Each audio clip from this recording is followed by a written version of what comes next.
Hello everyone, welcome to Aaradhya Academy. आज हम करने वाले हैं पार्टनरशिप क्लास 12। मेरे चैनल पर आपको accounts, business, economics full course detail में मिलेगा, सभी वीडियोस मिलेंगी। लेकिन आज की वीडियो में हम करने वाले हैं पार्टनरशिप क्लास 12 अकाउंट्स। उससे पहले इस चैनल को सब्सक्राइब जरूर कीजिए। पार्टनरशिप होता क्या है, इसका मीनिंग क्या है, इसका डेफिनेशन क्या है, इसका नेचर क्या है, इसके फीचर्स क्या है, ये हम आज की वीडियो में कवर करने वाले हैं। मतलब हम आज के वीडियो में थ्योरी पोर्शन कवर करेंगे और इसकी नेक्स्ट वीडियो में हम प्रैक्टिकल स्टार्ट करेंगे। पार्टनरशिप क्या होता है? पार्टनरशिप आपको याद होगा, आपने 11th क्लास में एक कंसेप्ट किया था, सोल ट्रेडर। सोल का मतलब होता है सिंगल, अकेला, बिल्कुल अकेला इंडिविजुअल। एक ऐसा इंडिविजुअल जो अपना बिजनेस अकेले ही रन कर रहा है, अकेले ही सारी कैपिटल इन्वेस्ट कर रहा है, अकेले ही अपनी स्किल्स यूज कर रहा है। इट मींस वो पूरा कंट्रोल वही कर रहा है। तो मतलब सारा प्रॉफिट या लॉस व्हाटएवर जो भी हुआ होगा, रिस्क, वो सब वो अकेला ही बियर कर रहा है। सारी कैपिटल भी वही इन्वेस्ट कर रहा है, अकेले अपनी स्किल्स यूज कर रहा है, डिसीजन मेकर खुद का है, वो सारे के सारे डिसीजंस खुद ले रहा है, पूरा बिजनेस वो कंट्रोल कर रहा है। मतलब वो अपनी मर्जी का मालिक है, अपने बिजनेस का बादशाह है। बट इसके साथ साथ उसे कुछ डिसएडवांटेजेस भी हैं। अगर वो अकेला रन कर रहा है अपना बिजनेस, अपनी मर्जी का मालिक खुद है, तो इसके साथ उसे कुछ डिसएडवांटेज हैं, कुछ लिमिटेशंस हैं। जैसे कि वो सिर्फ अपनी स्किल्स यूज कर पा रहा है, किसी और की स्किल्स यूज नहीं कर पा रहा। वो सिर्फ अपना ही पैसा इन्वेस्ट कर पा रहा है, अगर कोई और उसके साथ होता तो वो उसका भी पैसा ले सकता था। और इसके अलावा और भी बड़ी सारी उसको प्रॉब्लम्स को फेस करना पड़ता है। तो इस प्रॉब्लम्स को दूर करने के लिए एक इन्वेंशन हुई, उसे नाम दिया गया पार्टनरशिप का। जैसे कि फॉर एग्जाम्पल हम राम एंड श्याम का एग्जाम्पल ले लेते हैं। ये पहले अकेले थे अलग अलग, बाद में ये दोनों आपस में मिल जाते हैं, तब ये पार्टनर्स कहलाएंगे। क्या कहलाएंगे? पार्टनर्स। सिर्फ अभी ये पार्टनर्स बने हैं। पहले ये अपना अपना बिजनेस रन करते थे, धीरे धीरे इन्हें रियलाइज हुआ कि श्याम भी अपनी कैपिटल ले आएगा, राम भी अपनी कैपिटल ले आएगा, दोनों का पैसा मिलाकर ज्यादा पैसा हो जाएगा। ये अपना स्किल्स देगा, अपना पॉइंट ऑफ व्यू देगा, ये अपना पॉइंट ऑफ व्यू देगा। तो मतलब दोनों के आइडियाज मिलकर और अच्छे आइडियाज हो जाएंगे। जब ये दोनों मिलके एग्रीमेंट करेंगे, भी अब जब ये दोनों मिलके तब ये पार्टनर्स कहलाएंगे। अब ये एग्रीमेंट करेंगे, मतलब डील करेंगे कि हम एक कॉमन बिजनेस रन करेंगे। अब ये डील कर रहे हैं एक कॉमन बिजनेस रन करने के लिए, एक कॉमन बिजनेस चलाने के लिए। जब ये डील करेंगे, एग्री हो जाएंगे एक कॉमन बिजनेस करने के लिए, तब वो आपकी पार्टनरशिप कहलाएगी। और जब ये मिलकर अपना काम ओपन कर लेंगे, तब बन जाएगी पार्टनरशिप फर्म। पार्टनरशिप आपकी कवर होती है सेक्शन 4 1932 एक्ट में। ये आपको याद होना जरूरी है। पार्टनरशिप आपकी कवर होती है सेक्शन 4 1932 एक्ट में। पार्टनर्स कौन है? पार्टनर्स ने मिलकर जब डील करी कि हम एक कॉमन बिजनेस रन करेंगे, कॉमन बिजनेस चलाएंगे, उस बिजनेस को चलाने के लिए जब इन्होंने अपना बिजनेस ओपन किया, एग्रीमेंट किया, तब आपकी ये क्या बन जाएगी? Partnership firm. बट इसकी भी कुछ कंडीशंस है। अगर वो पार्टनर्स बन रहे हैं, पार्टनरशिप कर रहे हैं, तो कैसे? मतलब उनका कॉमन बिजनेस होना चाहिए, पहली कंडीशन। दूसरी कंडीशन, उनका मेन पर्पस क्या होना चाहिए? मेन पर्पस क्या होगा उनका? मेन ऑब्जेक्टिव क्या होगा? प्रॉफिट अर्न करना। एग्री करेंगे कॉमन बिजनेस पर, शेयर करेंगे profit as well as loss. जरूरी नहीं है कि प्रॉफिट ही होगा हमेशा, जब लॉस होगा तो उन्हें वो भी शेयर करना पड़ेगा। और सबसे मेन, अगर हम कोई पार्टनरशिप कर रहे हैं तो उसका पर्पस लीगल होना चाहिए। ये नहीं कि हम मर्डर करने के लिए पार्टनरशिप कर रहे हैं, इलीगल पर्पस नहीं होना चाहिए, लीगल पर्पस होना चाहिए। तो ये जो मैंडेटरी है पार्टनरशिप करने के लिए कि आपका कॉमन बिजनेस होना चाहिए, आपका मेन पर्पस प्रॉफिट अर्न करना है, आप प्रॉफिट के साथ साथ लॉस भी शेयर करेंगे, सारा रिस्क भी शेयर करेंगे, और आपका ये लीगल फुल पर्पस के लिए होना चाहिए, इलीगल पर्पस के लिए नहीं होना चाहिए। और आपका कवर होता है ये सेक्शन 4 1932 में। ये आपकी पार्टनरशिप कहलाएगी। तो पार्टनरशिप का हमारा मीनिंग बनेगा रिलेशन बिटवीन टू और more person to share profit. ये रिलेशन है दो या दो से ज्यादा पर्सन के बीच में, जिनका मेन मकसद होगा प्रॉफिट शेयर करना, बिजनेस रन करना, बट लीगल फुल पर्पस है, जो हमने अभी किया। कैरिड ऑन बाय ऑल मतलब सभी मिलकर करेंगे इसे। फीचर्स, पहला टू और मोर पर्सन। अब एक सिंगल पर्सन है वो तो पार्टनर बनेगा नहीं, फिर वो तो सोल ट्रेडर में ही काउंट होगा। दो या दो से ज्यादा पर्सन होने चाहिए। एग्रीमेंट, अब ए और बी है, अब हम ए और बी का एग्जांपल ले लेते हैं। ए और बी दोनों पार्टनर्स बन गए, दोनों ने एग्रीमेंट किया। अब ये एग्रीमेंट ओरल भी हो सकता है और रिटन भी हो सकता है। ओरल नॉर्मल कि हम दोनों पार्टनर्स बन गए और हम बिजनेस चलाएंगे, बट इसका किसी थर्ड पर्सन के पास कोई प्रूफ नहीं होगा। ये फ्यूचर में जाकर एक दूसरे पर क्लेम नहीं कर सकते अगर if they do oral agreement, but if they do written agreement then they have proof. अगर फ्यूचर में जाकर दोनों में कोई डिस्प्यूट अराइज हो जाता है, कोई आर्ग्यूमेंट हो जाता है, या कोई फ्रॉड हो जाता है, कोई फ्रॉड निकल जाता है, तो इनके पास प्रूफ होता है। तो रिटर्न करेंगे तो ज्यादा फायदा रहेगा। और जब हमारा एग्रीमेंट रिटर्न में होता है तो उसे हम पार्टनरशिप डीड बोलते हैं। यही हमारा नेक्स्ट टॉपिक है, तो इसके बारे में हम ब्रीफ में डिस्कस करेंगे फीचर्स के बाद। नेक्स्ट आता है हमारा प्रॉफिट मोटिव। अगर हम क्या कोई भी अगर कोई बिजनेस चला रहा है, रन कर रहा है, तो ऑफ कोर्स उसका मेन पर्पस तो प्रॉफिट ही होगा, तभी वो चला रहा है, तो उसका मेन पर्पस है प्रॉफिट। और अगर प्रॉफिट होगा तो सभी पार्टनर्स आपस में शेयर करेंगे, लॉस होगा तो भी शेयर करेंगे, और रिस्क भी सबको मिलकर ही बियर करना पड़ेगा। इसके बाद हमारा आता है कि हमारी जो पार्टनरशिप है वो किसी लीगल फुल पर्पस के लिए होना चाहिए, इलीगल के लिए नहीं होना चाहिए। इलीगल होगा तो वो हमारी पार्टनरशिप वैलिड नहीं होगी, इनवैलिड कहलाएगी। Next, no separate existence. No separate existence का मतलब है कोई भी पार्टनर कल को आके क्लेम नहीं कर सकता। जैसे हमने ए और बी लिया, पहले हमने राम और श्याम लिया था। ए आकर ये नहीं कह सकता कि ये मेरा बिजनेस है, बी आकर ये नहीं बोल सकता कि ये मेरा बिजनेस है। इनकी कोई सेपरेट एग्जिस्टेंस नहीं है, ये एक फर्म है जिसमें ये पार्टनर्स हैं। नेक्स्ट, समटाइम्स पार्टनर्स क्या होते हैं, एक प्रिंसिपल और एजेंट का रिलेशन फॉलो करते हैं। प्रिंसिपल एंड एजेंट कैसे? अब ए एंड बी दोबारा बात आते हैं ए और बी पे। कई बार बी को कुछ नहीं आता तो ए उसे आइडिया देता है और समझाता है कि ये काम ऐसे करना है। उस टाइम ए प्रिंसिपल का रोल प्ले कर रहा है और बी एजेंट का। नेक्स्ट टाइम कभी कोई ऐसी बात होती है कि ए को कुछ नहीं आता, तब बी उसे गाइड कर रहा है। उस टाइम बी प्रिंसिपल का रोल प्ले कर रहा है और ए एजेंट का।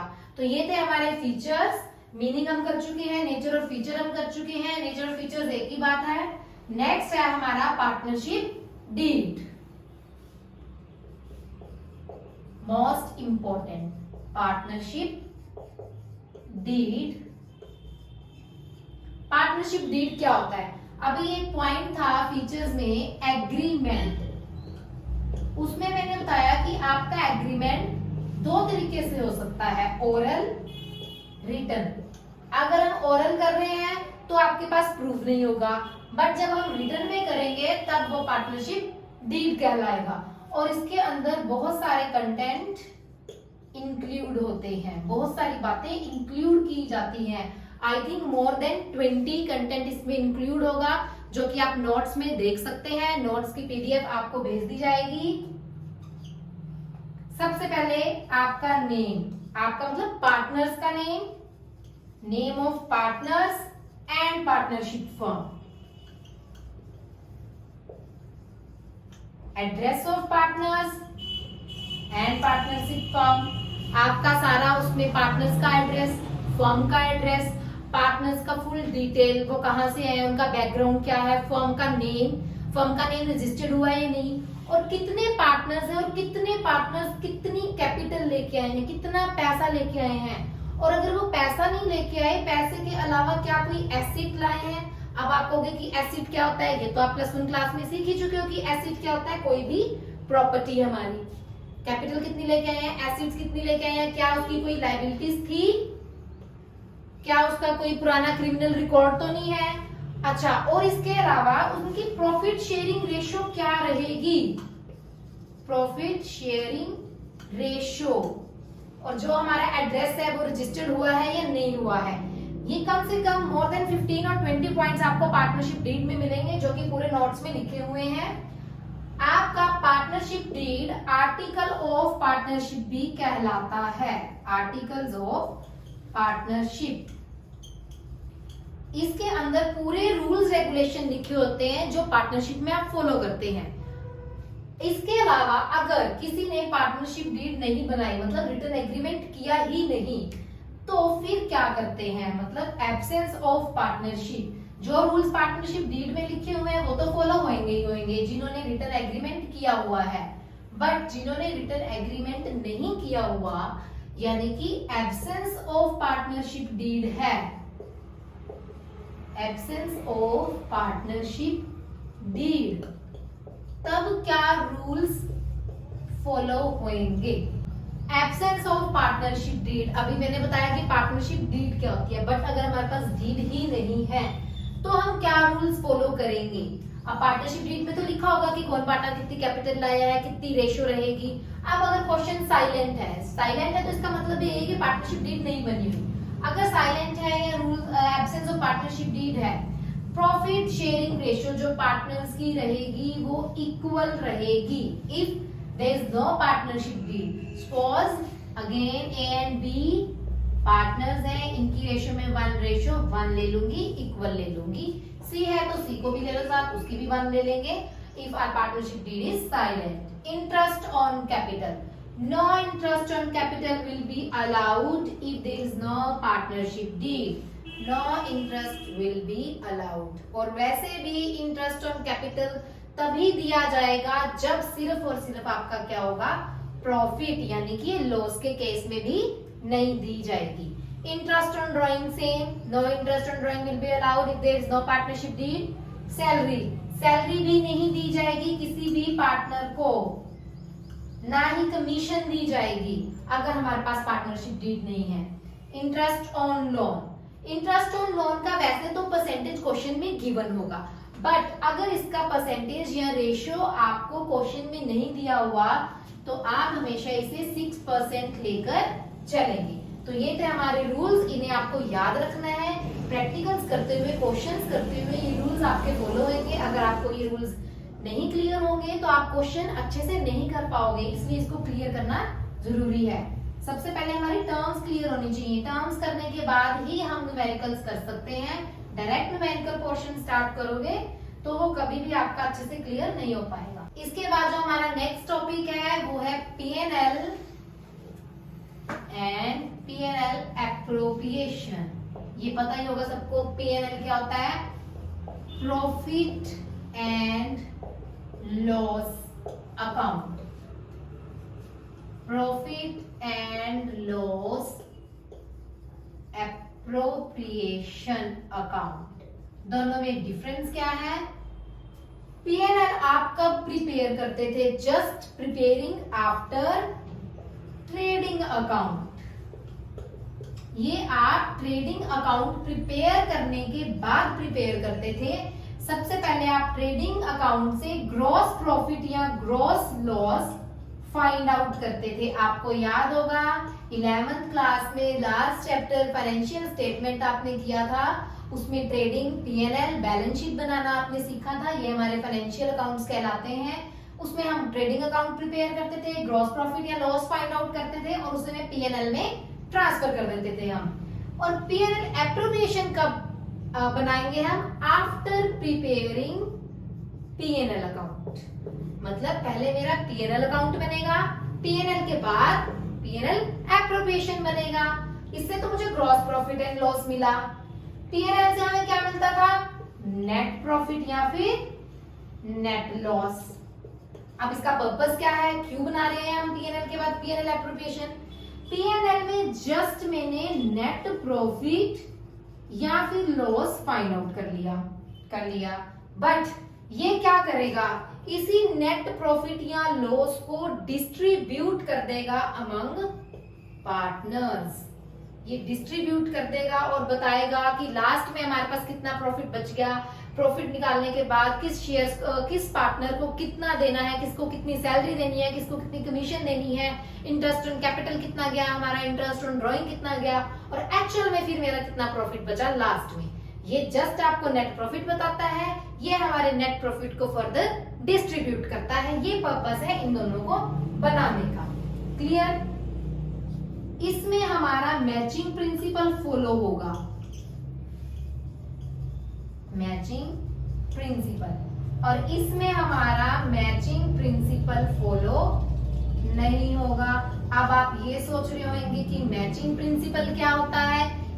वैसे तो ये +1 क्लास में हो चुके हैं, अगर फिर भी आपको प्रिंसिपल्स नहीं आते, क्लियर करने हैं, तो आप मेरी 11th क्लास की वीडियोस में जाकर देख सकते हैं कि मैचिंग प्रिंसिपल क्या होता है। तो ये था हमारा पीएनएल, ये था हमारा पीएनएल एप्रोप्रिएशन अकाउंट। इसके बाद जो हमारा प्रैक्टिकल पोर्शन स्टार्ट होगा वो पीएनएल एप्रोप्रिएशन अकाउंट से ही होगा। इसका मतलब आपको पीएनएल अकाउंट का फॉर्मेट और पीएनएल एप्रोप्रिएशन अकाउंट का फॉर्मेट अच्छे से समझना है, लर्न करना है। अगर आपकी ये कंसेप्ट्स क्लियर होंगी तभी आप फर्दर न्यूमेरिकल्स कंटिन्यू कर पाएंगे।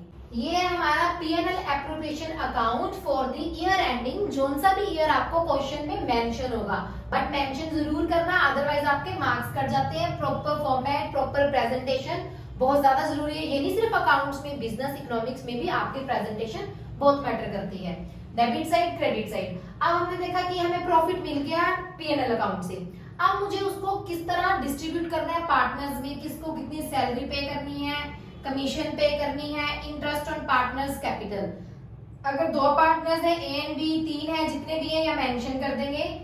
ये आपका नेट प्रॉफिट यहाँ पर, अगर लॉस है तो यहाँ पर इंटरेस्ट ऑन ड्राइंग्स। ड्राइंग्स आपको पता ही है हमारे पर्सनल एक्सपेंसेस, पर्सनल खर्चे के लिए जो पैसा हमने विड्रॉ किया है वो हमारा ड्राइंग्स में आ जाएगा, वो आपकी क्रेडिट साइड में आ जाएगी। अगर कोई रिजर्व है तो रिजर्व भी दे देंगे। प्रॉफिट बचता है तो प्रॉफिट हम पार्टनर्स में डिस्ट्रीब्यूट कर देंगे, लॉस बचता है तो लॉस हम पार्टनर्स में डिस्ट्रीब्यूट कर देंगे। ये हमारा एक स्पेसिमेन है पीएनएल एप्रोप्रिएशन अकाउंट का। ये आपको अच्छे से क्लियर करना है, इसकी भी रिटन प्रैक्टिस करनी है, पार्टनरशिप का मीनिंग और उसका सेक्शन 4 एक्ट 1932 ये जरूर याद रखना है, उसके फीचर्स और rules in the absence of partnership deed, और पार्टनरशिप डीड क्या बताती है वो रूल्स। इस वीडियो को अच्छे से देखना है, सारी कंसेप्ट क्लियर करनी है। इसको क्लियर करोगे, इस स्पेसिमेन को क्लियर करोगे पीएनएल एप्रोप्रिएशन के, तभी आप न्यूमेरिकल कर पाओगे, जो कि हम नेक्स्ट वीडियो में करेंगे। डीके गोयल बुक ही सभी फॉलो करते हैं आज के टाइम में, तो हम डीके गोयल बुक में से हमारा चैप्टर फंडामेंटल स्टार्ट करेंगे नेक्स्ट वीडियो में। तब तक आप इसे अच्छे से क्लियर करें। कोई भी डाउट है तो आप मुझे मैसेज कर सकते हैं, और वीडियो को सब्सक्राइब और शेयर करना मत भूलिए।